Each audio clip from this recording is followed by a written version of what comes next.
In that health alert, the Norovirus continues to spread in schools in Utah and Salt Lake counties, including the Alpine and Jordan school districts. It can soon be making its way to more. So joining us with an update on the virus and what's being done to prevent it is epidemiologist Michelle Valles here with the Salt Lake County Health Department. Thanks for being here this morning, Michelle. Thank you. So how quickly is this virus spreading? Well, so we've been seeing it across the Wasatch Front, including in southern Salt Lake County, and just kind of all over the place. It's very contagious, so spreads very easily. So now, why are you more concerned about this particular virus or this particular illness as opposed to something else? Well, usually we see norovirus as fairly contagious, but we tend to see it more in the winter months because people are in enclosed spaces and close contact with each other. So it's a little unusual to see it this time of the year and have so much of it. So that's why we're concerned right now. When you say the norovirus, we've heard that before, but what is the norovirus? So norovirus is a highly contagious illness that causes nausea, vomiting, diarrhea, and stomach cramps. And it's frequently what people are referring to when they say that they have the stomach flu, though norovirus is not related to influenza. So it's just kind of a ramped up version of that. Yep. Okay, I see. So now how is it spreading?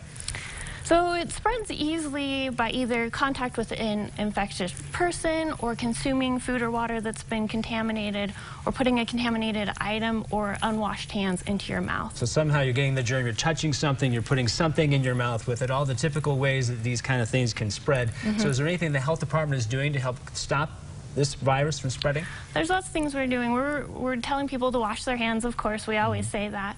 But in addition, we've been working with school nurses and school districts with getting out information about how to prevent the spread of illness, which includes regular cleaning. So anytime someone throws up or has diarrhea, you need to clean that area and disinfect it with a bleach-based cleaner. And of course, clean any soiled linens, take out the trash, and wash your hands. Right, because those parents are the ones doing the work, especially for the kids in these schools. It's important to know to clean all that stuff. I mean, I wouldn't necessarily think all that cleaning goes into something like this. Yeah, very important, because we don't want the kids to bring it home and then the parents to take it to work.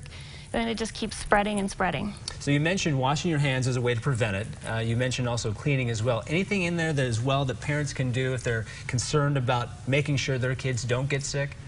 Yeah, one way to be helpful is if their kids are feeling unwell, keep them home, because even if they're starting to feel unwell, we don't want them going to school and throwing up, because that just puts more people at risk. And then if they're sick, keep them home until they're feeling better, and at least for 24 hours after their symptoms all stop. Now, is there anything else besides the vomiting, the nausea that are symptoms of the norovirus? Those are biggest ones, the nausea, the vomiting, diarrhea. It hits pretty hard. We usually last about a day, and then most people will recover on their own without any problems after a couple of days, although some people have problems with dehydration.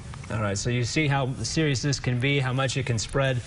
Because the idea there is to help stop it, making sure you wash your hands and have your kids do the same thing. And if people want to get more information, where do they go? I would recommend going to the CDC's website. They have some great information on their website. And of course, we have a link to what they can tell you here with the Salt Lake County Health Department on our website, goodforutah.com/GMU. Talking this morning with epidemiologist Michelle Valles with the Salt Lake County Health Department. Michelle, thanks for being with us this morning. Thank you. Emily?